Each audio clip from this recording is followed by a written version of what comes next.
ভাই সামনে যাই না টোটালের মধ্যে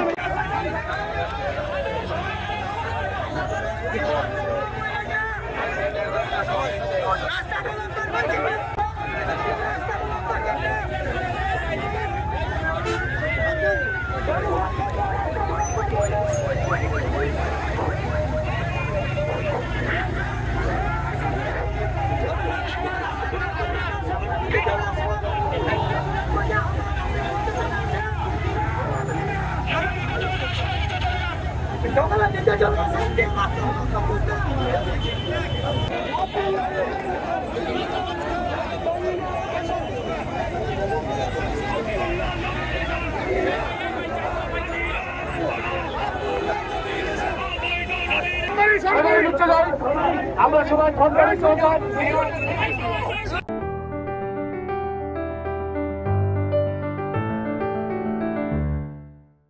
মনোনয়ন 100% পরিবর্তন হবে কারণ এই বিতর্কিত ব্যক্তিকে আপনারা নিশ্চয়ই আমাদের ভারপ্রাপ্ত চেয়ারম্যান জনাব তারেক রহমান সাহেব স্পষ্ট বক্তব্য দিয়েছে, যারা জনগণের পক্ষে আছে, জনগণ যাদের কথা বলে, জনগণ যাকে চায় এবং জনগণ যাকে নেতা বলবে সে হলো আসল নেতা। ওনার স্পষ্ট বার্তা, সেই আলোকে আমরা বলতে চাই নমিনেশন ইনশাআল্লাহ 100% পরিবর্তন হতে বাধ্য। কারণ এই বিতর্কিত ব্যক্তি কখনো এখানে এলাকায় গ্রহণযোগ্য মানুষ পাবে না। নিশ্চয়ই আপনারা সেটা, আপনারাও সাংবাদিক ভাইরা আপনারাও খোঁজ খবর রাখেন, আপনারাও জানেন এই লোকের কি বিভিন্ন কর্মকাণ্ডের সাথে সে জড়িত। সেই জন্য আজকে আমরা এখানে বিএনপিকে রক্ষা করার জন্য আমরা এখানে সবাই আজকে এক মঞ্চে হাজির হয়েছি, যাতে করে বিএনপিকে শ্রীনগর সিরাজদি খানকে এখানে আমরা সবাই রক্ষা করতে পারি।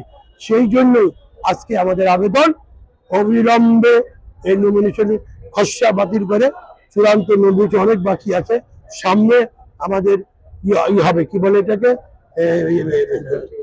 তফসিল ঘোষণা হবে। তফসিল ঘোষণা হওয়ার পরে নমিনেশন ভোট হবে, সেই নমিনেশন ভোটে ফাইনাল সিদ্ধান্ত হবে কে নমিনেশন হবে। এটা কোনো নমিনেশন, এটা খসড়া দেওয়া হয়েছে নেতা কর্মীদেরকে ঐক্যবদ্ধ রাখার জন্য, উজ্জীবিত রাখার জন্য। সেই জন্য আজকে আমরা সবাই একসাথে হয়েছি এই কারণে।